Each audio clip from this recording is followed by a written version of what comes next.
Intentional families is the if every parent wishes they had. If I had the tools, if I understood the Bible, if I knew what to say, if I knew what to do, I could help my kids and I could raise them spiritually.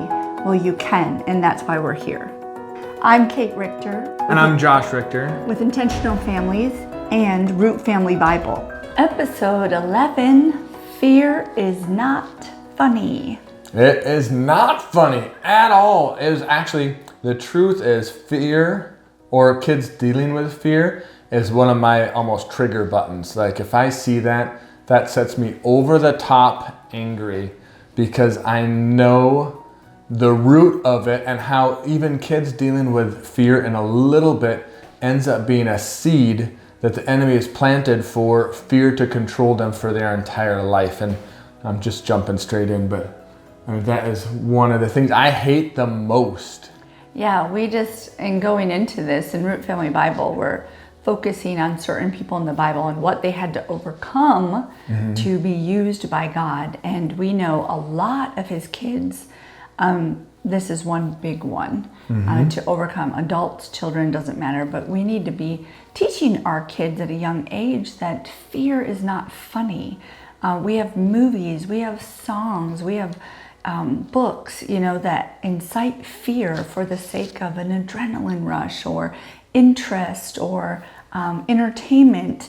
And, we coin it off to it's fake, it's make-believe, right? We can enjoy this. And, all of those little things are just little seeds going in that allow the enemy to cultivate that fear in something real later so that he can say, oh, would God overcome this? You should be afraid of this. This is a big word or a big situation. When you let little fear come in, it's easier for big fear to grow. Now, I hope that isn't too confusing. So we were particularly highlighting Moses and just what he was afraid of and what could have kept him back from trusting God and blessing an entire people. Yeah, I love how it all begins at the burning bush, and right off the bat, God makes him face his fears. I love how the story in my Bible says when he throws, the story, he throws down his rod, it becomes a snake, and it says Moses runs away. I just love that picture. When you think of Moses and his leadership in the future and all the big things that he does for God, you don't think of him as being one like throw down, it's a snake, I'm out of here, and he's gone. Probably a really big snake. It could be. I don't know. But then God says to him after he ran away, obviously that would be fear. I can't think of a reason you would run away unless it was like a deadly viper or something and or the Bible really, doesn't say. Really big. So, but then God says, grab the snake by the tail. Well, you know as well as I know, if you've grown up in any rural setting before, you don't pick up snakes by the tail. You pick them up right by the head, and then their tail often will wrap around your arm.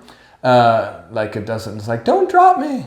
But if you pick it uses the same muscles when you pick it up by the tail instead of wrapping its tail around you, it wraps its teeth into you, and that's just not very fun.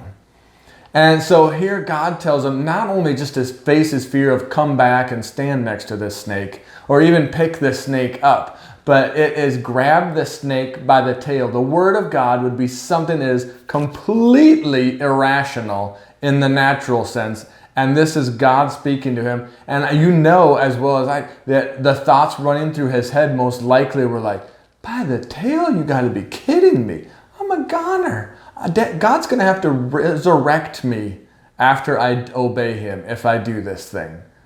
And yet God comes through, he grabs it by the tail, boom, it's back to a staff. And it becomes a symbol of God's strength and promises and God's ability throughout the rest of his life. You think about it, he holds up the staff and the Red Sea parts. He hits the stone with the staff and water comes gushing out. This stone becomes a symbol of his trust. The staff, the rod. becomes He a wasn't symbol. supposed to hit the stone, right? The first time he was supposed to hit the that's right, stone, and the that's right. second time he was supposed to speak to the stone, But he hit but he it. did what he knew worked. He did what he knew worked before, instead of doing what God Something had new. asked him to. Oh boy, could that preach. Woo! It's too bad this episode We is didn't not talk on about that in Root that. Family Bible, but it was But good. we did talk about overcoming fears. So we talked to the kids about real fears. And so, Yep.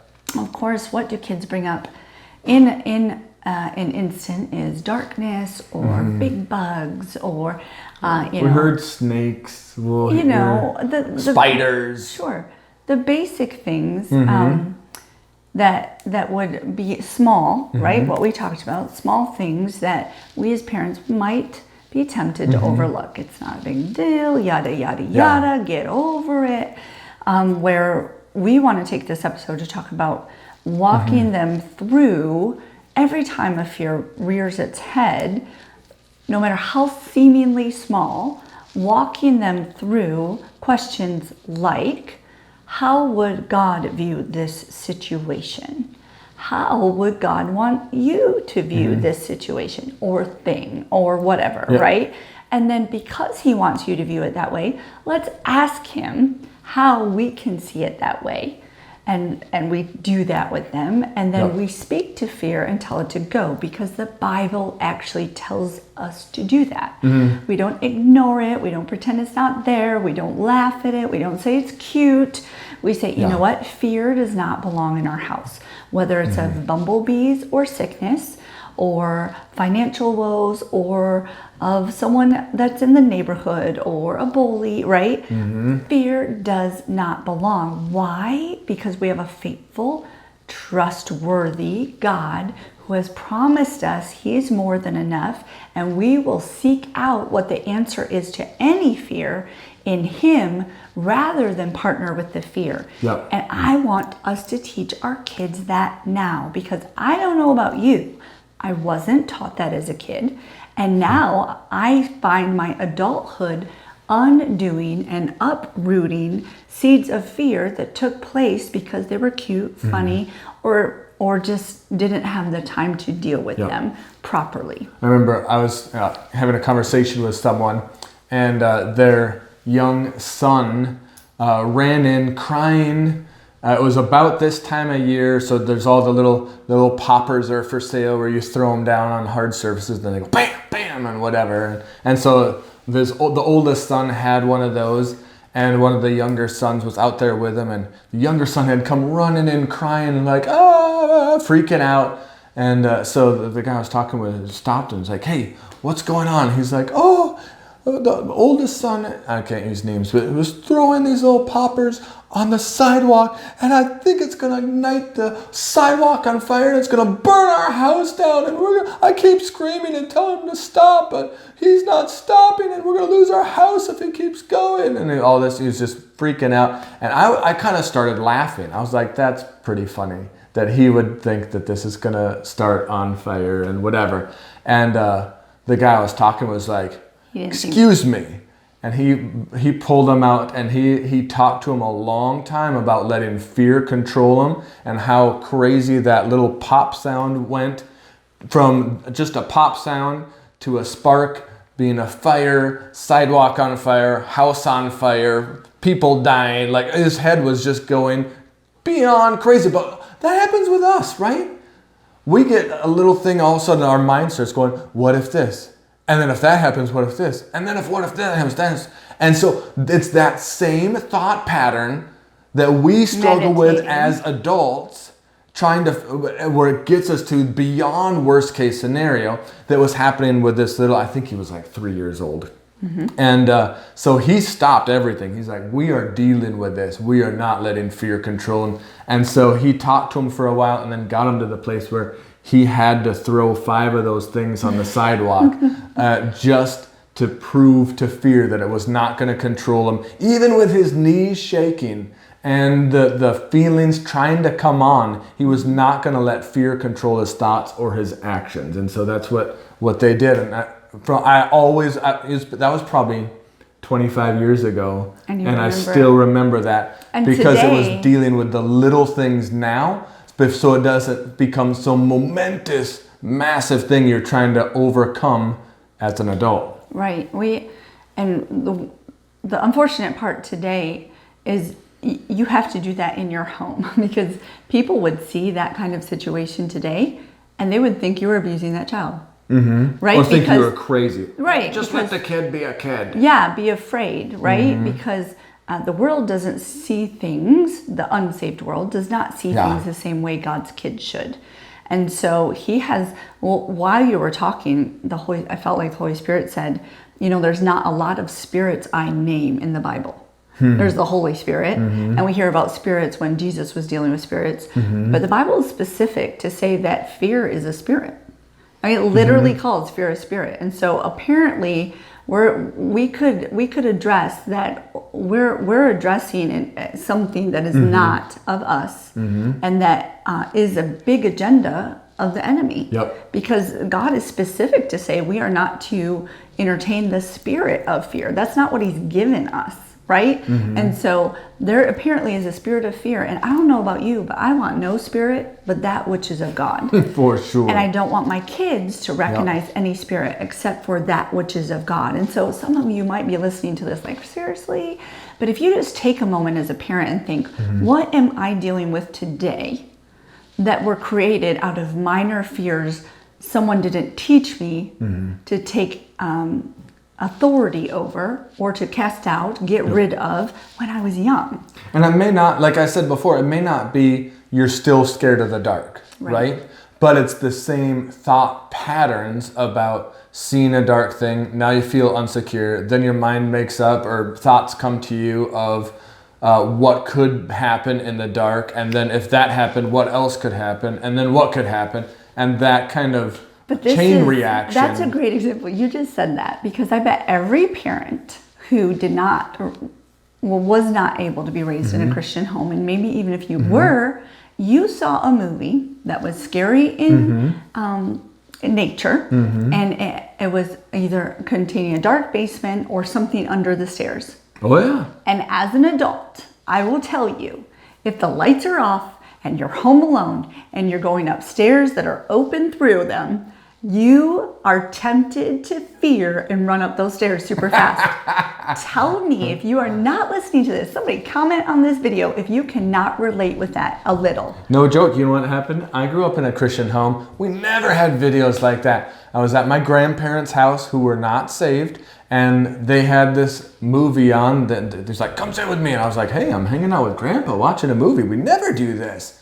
And there was like a leopard or something that reached through and would grab people by the legs to trip them, and then it would eat them. It's not and funny. so, It's not and so for my grandpa, he's like, this is so dumb. I can't imagine that. But to me, now all of a sudden, I was in the basement and I'm coming up the stairs and that thing starts replaying in my mind. And for about a month, I would run up those stairs every time. And then one of the times I was like, this is dumb. Why am I letting fear control me about stairs when I know what's under there from a movie? So I said, that's it. Every time from now on, when that thought comes to me, I am walking at half speed up these stairs. And I'm like 9 years old. And so even though I had the feeling still of being fearful or whatever, I'm like slowly going up the stairs just so I could prove to fear that there was no chance it was going to control me with that dumb little video that I watched with my grandparents. My parents never knew about it,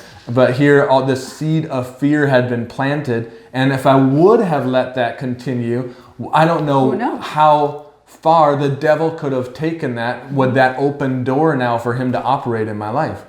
Because if indeed fear is a spirit, and I believe the word addresses him as that, when you give a crevice, like in a pool, if the pool cracks, where does the water go? In the crack, right? So all you need is a crack. Is that called an enema? I don't know. That's ew, gross. Okay, wow. You just got a view into my husband's poor comedy skills. Okay, in a pool. Crack in a pool. You Got don't it. want to crack Water. because water will get out or Yeah. fill the crack, right? Well, the same thing is in Well, our not only, lives. wait, before you go any further, the little crack, if you let that stay, very quickly becomes pressure of the a water. massive crack and allows a whole lot more out that you were not intended to. Sorry. No, keep going. but now, I mean, so now that crack is full, right? So you, like you said, that fear came in. The movie I watched about the Under the Stairs. I remember being like 32 years old and running up a pair of stairs because the light had flickered off, like it had just turned off. And I thought, I have not dealt with this lame fear. Like, I remember getting to the top of the stairs going, are you kidding me? And just going back down the stairs and turning around and going, no, you will not have a place in my house. You will not have a place in my life. You will not have a place in my kid's life. And like going up the stairs nice and slow, looking through the cracks like, I know nothing's there, you know. And addressing that right then. But just to give an example, I mean, it's not like every day you're dealing with it. It's that he waits for that opportunity, which is why the Lord is specific on taking every thought captive, about taking fear and addressing it for what it is, that it doesn't belong there, because he hasn't given us that spirit, but of sound mind, which means a sound mind is not going to meditate on a little fear and then follow a trail, continually thinking what else could go wrong. Right. That is fear. That's meditating on the wrong thing and allowing your mind to be given over to something other than God.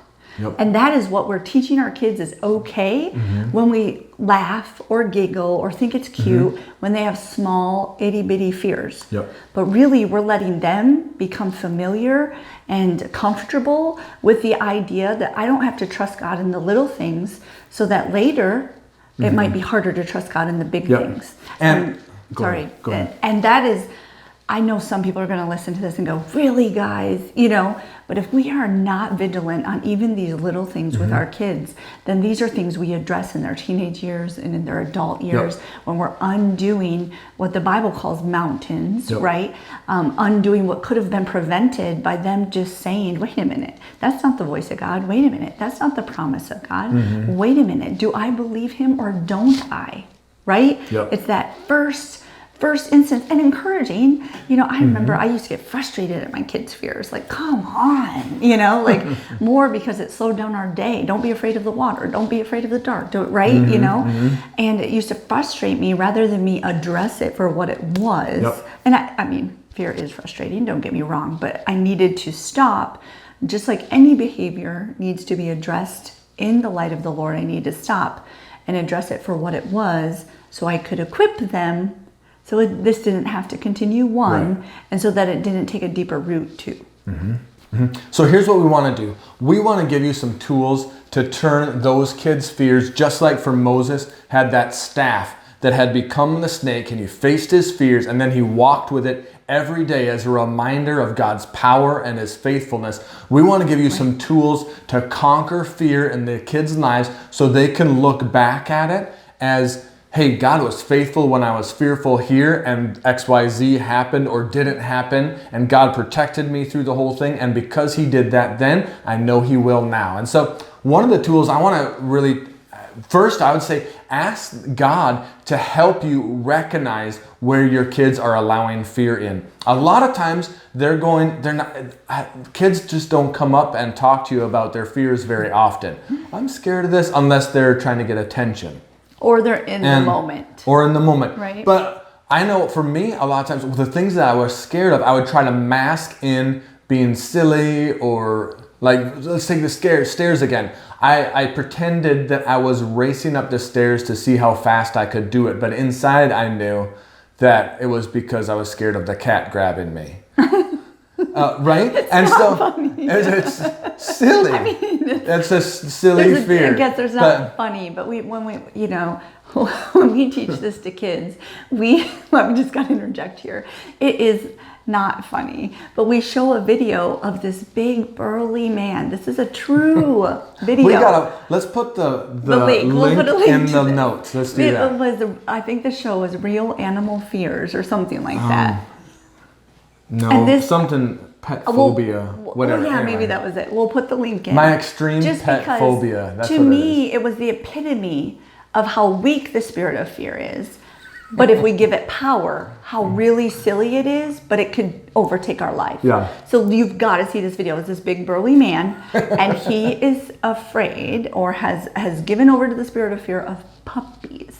So No he is literally joke. sweating and crying because they're bringing this puppy towards him. Now, And he's a big burly guy. He's not a skinny little I shimpy can thing. laugh at this, except for I have sensed the real spirit of fear once in my life, and it is a choking. It is a overwhelming. It is Enveloping, if suffocating you thing. don't know how to undo it, I can't even imagine. If you Yeah. don't know the Lord and you're not equipped with calling it out for what it is, Or you think that's you and you invite those things in. right, and say, "Oh, Yeah. that's me. I'm easily scared or worked up or anxiety is a big word in our culture today, Mm-hmm. right?" I remember I had a friend in college. I didn't even know what anxiety was.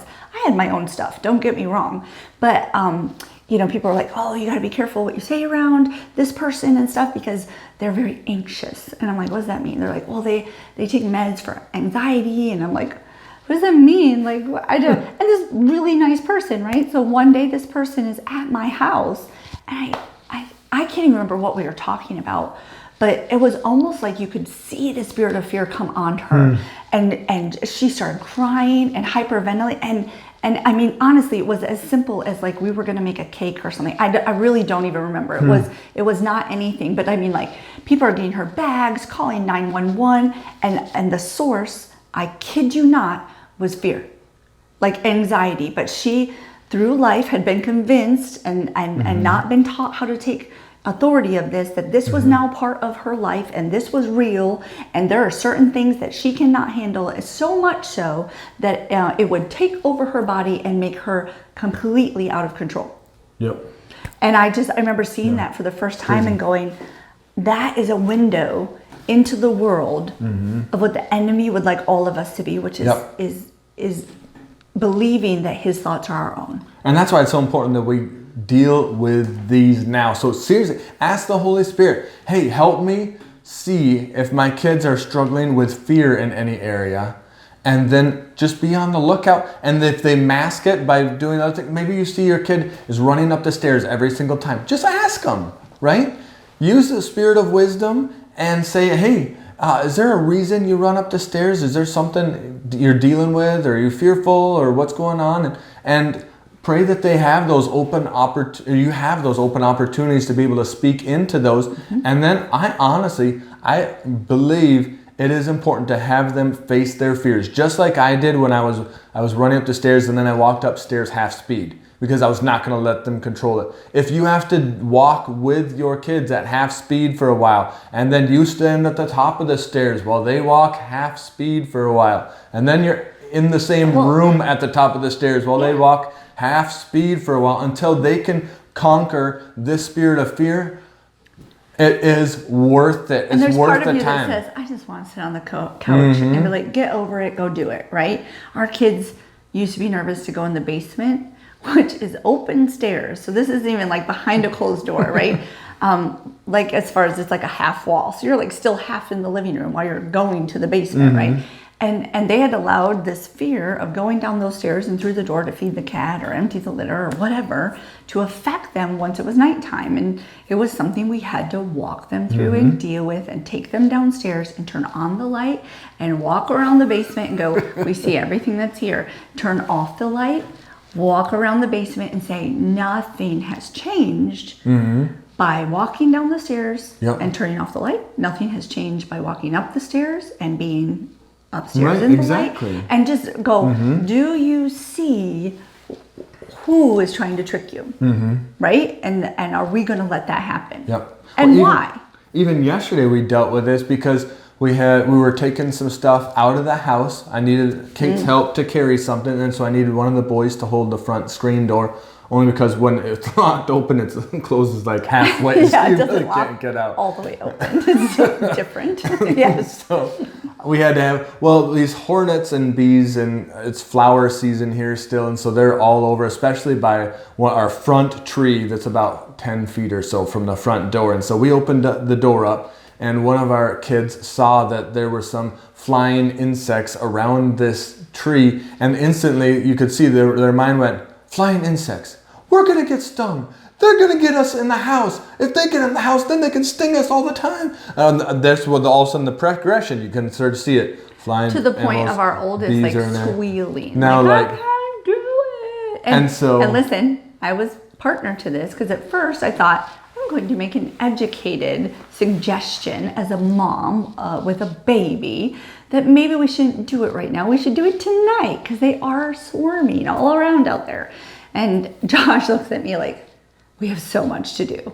Can we just tell these hornets they cannot affect us? We have authority, and walk through the front door, please. We're carrying a piece of furniture, and I'm looking at him like, oh yeah, but it sounded so good and mom-like to say, oh, we should stay inside until nighttime, right? Because To protect our culture kids tells us, from that it's experience good of to fear. worry, it's good to fear, right? For the sake of. Now, there's certain things. There's wisdom, a walking difference in front of a between car, wisdom, we're doing things yeah, like and- that, yeah, yes. and fear. Okay, there are certain things that would create a situation that is undesired. Okay, those are not things to fear, but there are things to know that they would have an outcome you don't desire.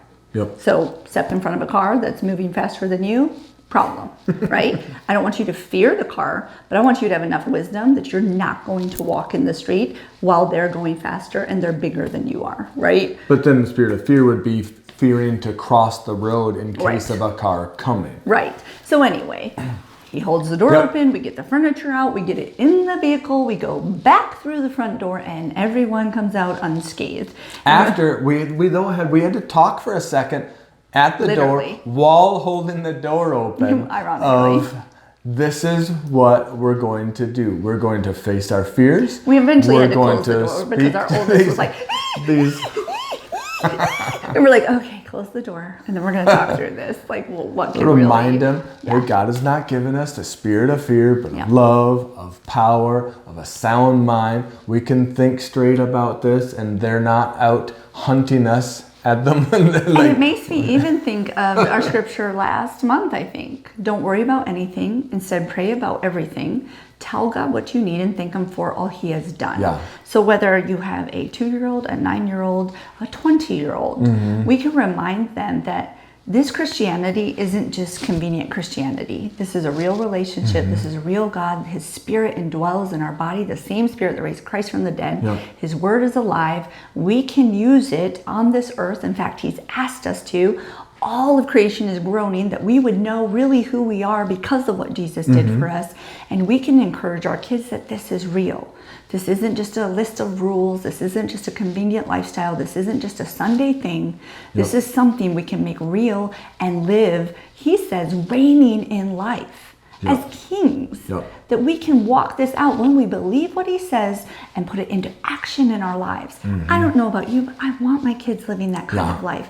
I want my ceiling to be their floor. I want them to go farther, to know more, to have a better relationship than I ever did because we start now. Yep. And if you teach them how to conquer fear now, you are setting them up for such a life of success and of godliness, because spirit of fear is one of the biggest things that holds people back from stepping into God's calling on their life. Yes. And God's biggest plans for their life. Because you know as well as I, when God asks us to do something crazy, and you see that all through the Bible, He asks people to do seemingly extreme things with extreme rewards on the back end, but you don't see that at first. And if they know how to deal with those fears, how to hear God's voice and know it's Him and be able to face those fears and go forward, oh my word, you are going to raise some spiritual giants that will wreak havoc in the enemy's camp and bring great rewards to God's kingdom. And be real because examples of God's kingdom. What Yes. the small investments you take even this week Right. to just deal with fear, which may seem small or insignificant or irrational or comical, Right. but it's dealing Worth with that walking out. root of fear, of that seed. Uproot it now so that it's not a massive tree trunk size issue that they have to deal with as an adult. So something you can say to your kids, Yep. some easy points. Yep. Did God give us a spirit of fear? They will respond, no. Mm-hmm. All right, God, help us do this because we refuse to accept fear and we know you've given us a sound mind. Show us how to think about this. Yep. Okay? That's an easy line you can say with your kids in multiple times a day, right? The other one is younger kids. Is there any fear here? No fear here. We used to say it all the time with our young ones, right? Because we were never going to let it in. We weren't going to open the door. In fact, one of the translations is literally fear, like picking up a puppy by the back of the neck or a rabid dog and throwing it out the door. So like literally no fear here. We were on an assault. That wasn't going to belong there. Not darkness, not sounds, not whatever, right? And I forgot the third one. That's pretty funny. Welcome to my life. Okay, we used to do do we fear? No fear here. What is the other one? Help me. The Help scripture. me. Oh, don't worry about anything. You can use last month's scripture is Yep. powerful. And it says, not only are we not going to let fear here, but we're not even going to worry that we're going to fear. Or we're not going to worry about that fear, right? It's like we're not going to worry about anything. But we are going to take everything to God. Yep. And we're going to thank Him that He's big enough in us that we don't have to. Right? Yep. So, you guys, this is so fun. And I know, I know some adults that are even going to like, Have go to face some all fears out today. on this, yeah, Yep. in their own lives, which is Yep. going to make it so much easier to do it with your kids, with your spouse, as you do it with yourself, because together you go after who you are, and you have been wonderfully made. You have been filled with the same Spirit that raised Christ from the dead. You can do this, and Yep. you are called to walk this life in And if victory. your kids ask you, "Hey, mom or dad, why are you doing that? I thought you didn't like to do that." Be honest with them. Yep. Tell them that you're dealing with fear because you don't want fear to control you or anyone in your family, and that will give the kids strength to do it for themselves. And also remember, I got to throw this in. You're not only attacking fear on the back end, Yep. okay? You're attacking it on the front end. So like my kids know, we get in the car, we assign angels, we plead the blood of Jesus, we declare that we will get to our destination and home safely. We speak the power that we've been given by the word too. So remember, you are creating the world around you. That's literally The what he power of says your we words. do when we speak life, when we speak what God's given us the ability to speak. So not only are you countering fear when you're dealing with it, you are not even letting it come in because you're pre-speaking to your life, to your future, to your day, to that moment. Yep. And your kids pick up on that so quickly when you are speaking life to your car rides, to your trip to school, to whatever you're dealing with. We're in the process of a move, speaking life into our move, right? Yep. And that you can tell your kids, oh, I'm making sure that fear knows they have no place here because I trust God and I say what He says. Yep. So we love you guys. Yes, We thanks for joining appreciate us. feedback. Some of you have given us really good Yeah, feedback. thank you for that. If you have time, we would love if you just click the stars. It's that simple, and give us a rating or leave a comment. We'd love to That'd get be amazing. back to you. Or subscribe if you're enjoying these or learning from her or growing, becoming a better parent. That would be amazing. Yes, because it's in you. We are just giving you reminders and wisdom that helps draw it out of you. Yep. All right, love you guys. We'll see you next week. Bye. If you've enjoyed the content that you've been learning today through Intentional Families, sign up at rootfamilybible.com for our next classes. That's where we take this content and we make it easy to understand for kids. We have great online classes that teach them these same things, and we give you as the parent a ton of tools to be able to make this a lifestyle at home. That's right, because we don't only want to reach the kids, we want to reach the family. So we hope to see you there.